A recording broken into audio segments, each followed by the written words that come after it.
The best thing about living in Mexico is my ability to have tres leches cake whenever I want. Unless it's your sister's quinceañera and they decided to swap out the sugar for salt.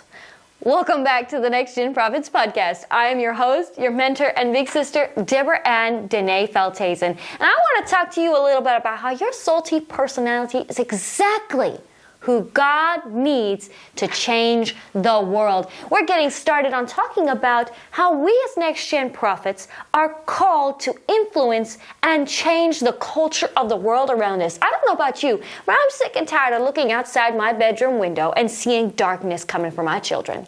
I'm tired of seeing the darkness trying to creep in and steal the very identity that God gave His people and His children right out from underneath them. And I'm on a mission to uproot that spread of darkness. I'm inviting you along with me on the journey because we're talking about the 10 pivotal elements that impact culture, and you, my Next Gen Prophet, are one of them. Now, before I jump into that, I want to remind you, if you have not already done so, to go to www.myprophetictribe.com and book your free prophetic consultation.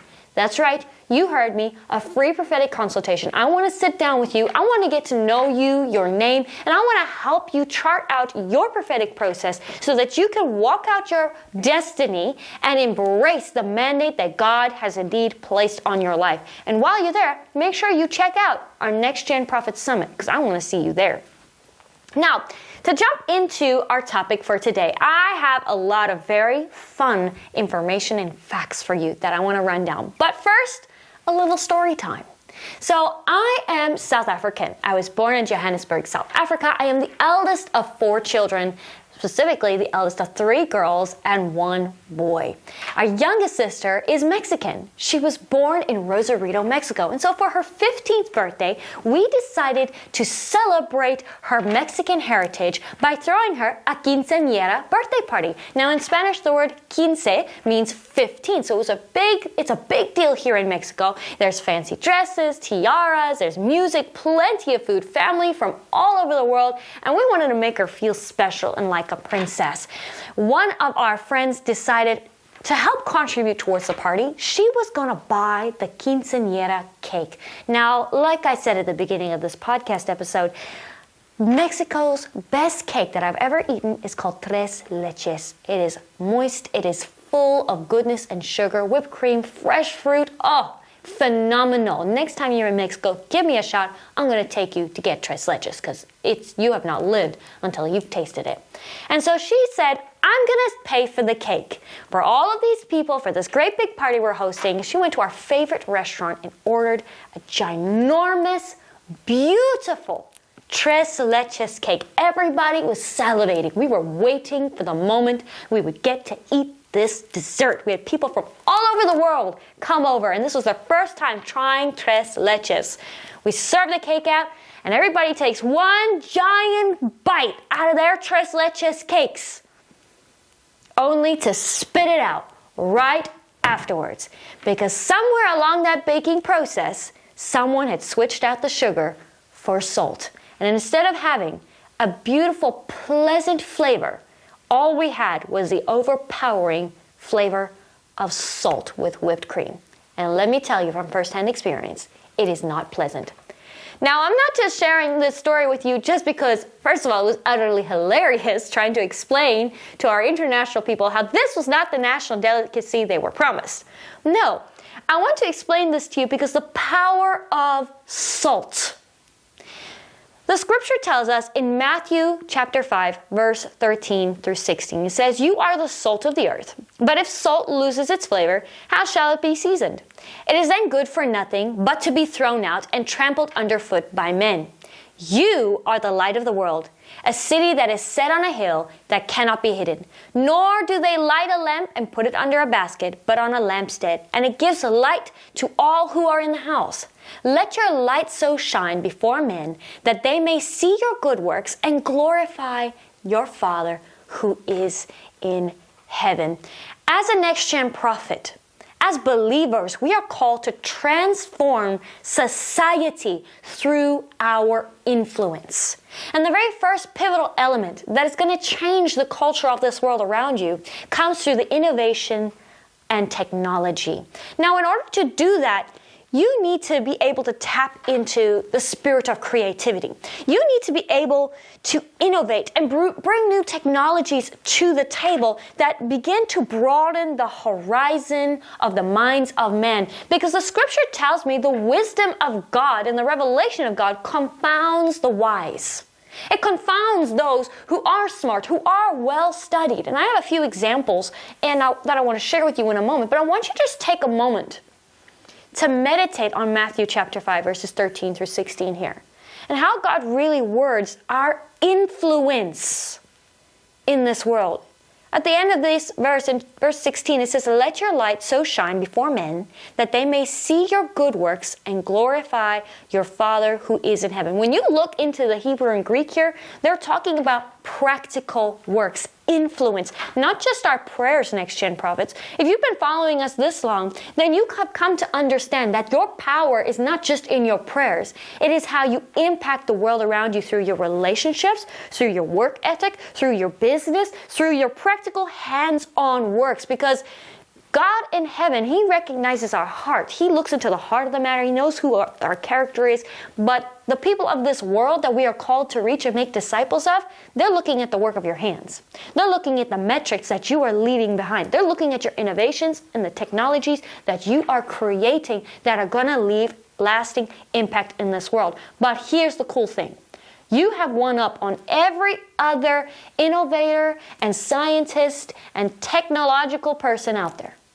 You have a direct call line to the original creator, the creator of the universe. We Christians have been pioneering, innovating new technologies and ways of thinking for millennia. And I want to share with you 6 very fascinating historical facts I found out when I was digging through the Word, but also when I started doing my research. One of the very first major technological innovations that we Christians actually introduced to the world that shifted the way we see and act today was with Johannes Gutenberg, the inventor of the very first printing press. The Gutenberg press was the very first printing press also to, publish a Bible. It created a system for people to begin to communicate with one another, have access to knowledge, which up until that time, the Catholic Church had sole domination of. There were very few Bibles written at that day and age because they were all written by hand and copied by hand. So when Johannes Gutenberg put together the press and recognized the need of God's people for communication and knowledge, and he began publishing that, not only did he open doors for us as believers to step into a new realm of authority in coming to read the Word for ourselves, and identity in coming to know our Father in heaven for ourselves instead of through the mouths of man and what man was teaching us. He opened the door for the rest of the world to begin to grow in their innovation and their technology. The second example that I want to share with you is Isaac Newton. He was the one to develop the laws of motion, the universal gravitation, significantly impacting physics and astronomy that we know today. Without Isaac Newton, who was a Christian, by the way, we would not be as advanced as we are as a society in our sciences and our understanding of the laws of physics. Third, Florence Nightingale, who influenced our healthcare system. She improved sanitation, hygiene in hospitals, reducing mortality rates. She identified the spread of disease through the lack of sanitation. Without her, we would not have the advancements we do in healthcare that we do.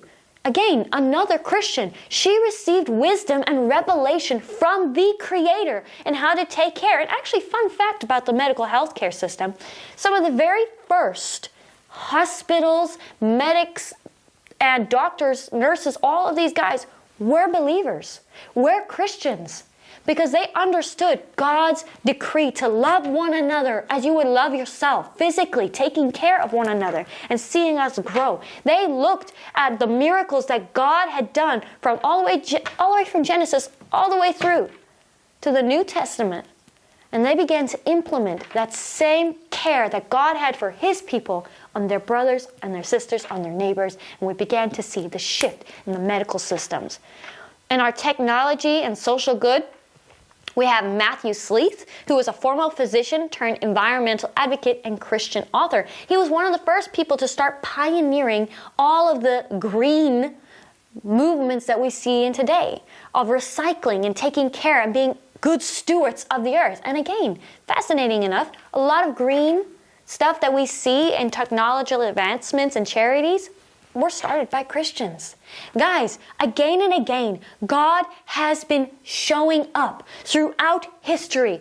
We sit and say, oh, the Bible influenced us. Yes, the Bible has been influencing us, but Christians who were influenced by the Word, have been changing culture around us for millennia. This is not new, but we are called as next-gen prophets to tap into that same legacy and begin changing the world around us. The Israelites, Solomon, all of these guys had such an impact on the way business was done in their day and age that they shifted the entire dynamic of the world's culture. You have that same power right within your grasp. These are just a few examples of people who have changed the culture around us already. Now stop for a second. Consider the relationship you have with Jesus. Consider the community of next-gen prophets you are connected with. In the mouths of 2 or 3, let all things therefore be established. That is what the Word of God tells me. And when you come together with a tribe that is focused on changing the world, and you decide to be that salt of the earth that adds flavor, because salt is powerful. It enhances sweetness. As much as it can take away, it enhances the sweetness of what's already there. It can preserve things and keep them to stay longer and fresh for longer. They can clean. It can cleanse the palate. It can help clear out systems in our bodies. It can also be something that's used as a repellent for keeping insects and other things out of your house. Salt is powerful, and we are called to be the salt of the earth as well as the light of the earth. We are called to influence people with our technology and our innovations. So how do we do that? How do we innovate? How do we bring these new technologies into place? Well, I've got a little project for you at the end to help you begin jump-starting your brain and your revelation to begin thinking in this manner and beginning to influence. But here's a few things to keep in mind. First of all, our influence is found in the spirit of creativity. And because you have a direct line to the Creator, His DNA is directly already within you. So it's a matter of actually doing what you do every single day. Sitting in the presence of God, in your prayer closet, getting revelation and wisdom from the Father on how to solve basic problems. Problems in your everyday life, problems in your workplace, problems in your community. Look around to you. And this is going to go into your project. I want you to find 3 problems that you could solve this week. So, 1 in your daily life, 1 in your community. Community does cover church as well if you're involved in a church. And in your workplace. Find 3 problems. Start small. 3 small problems that need solving, that you see keep tripping up not only yourself, but other people in that same realm.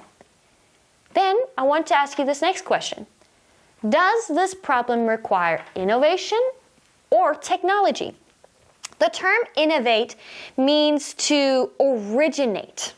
It comes from the word meaning to go into or towards, to create a new thing. So to innovate means to make new or to renew what's already there. So do we need to make a new tool? Do we need to make a new program? Do you need to write a book? Do you need to start that course? Do you need to start that business? Do you need to, get a new stack of paper that's not working in your office supplies? You need a new computer. What do you need to make new or renew in order to solve the problem?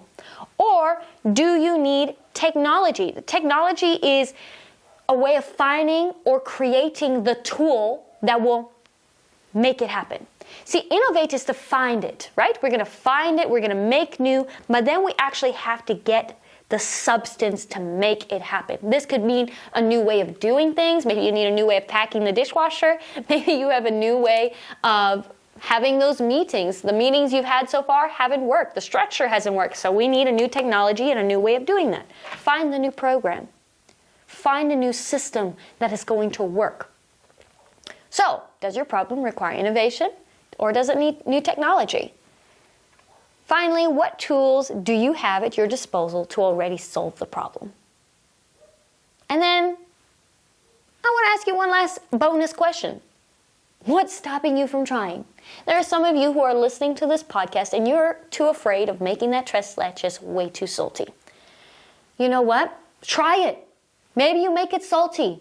But you know what? You'll know never to add that much salt ever again. That's the cool thing about baking. Does it suck in the moment when you put that gorgeous dessert in your mouth and you're expecting sweet, sugary goodness and you get salt? Yes. But I can assure you, the next time you make that same dish, the next time you come to that same problem, you will not make the same mistake twice. Don't be afraid. Next Gen Prophet, this is a word from your Father that says, don't be afraid. I am with you.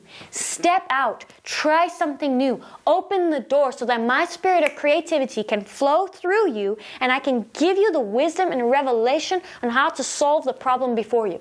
Because I am your God. I am the Creator. I am the Alpha and Omega. I am and forever will be. And I have the solution to that problem because I saw that problem coming a mile away. So, let's try something new this week.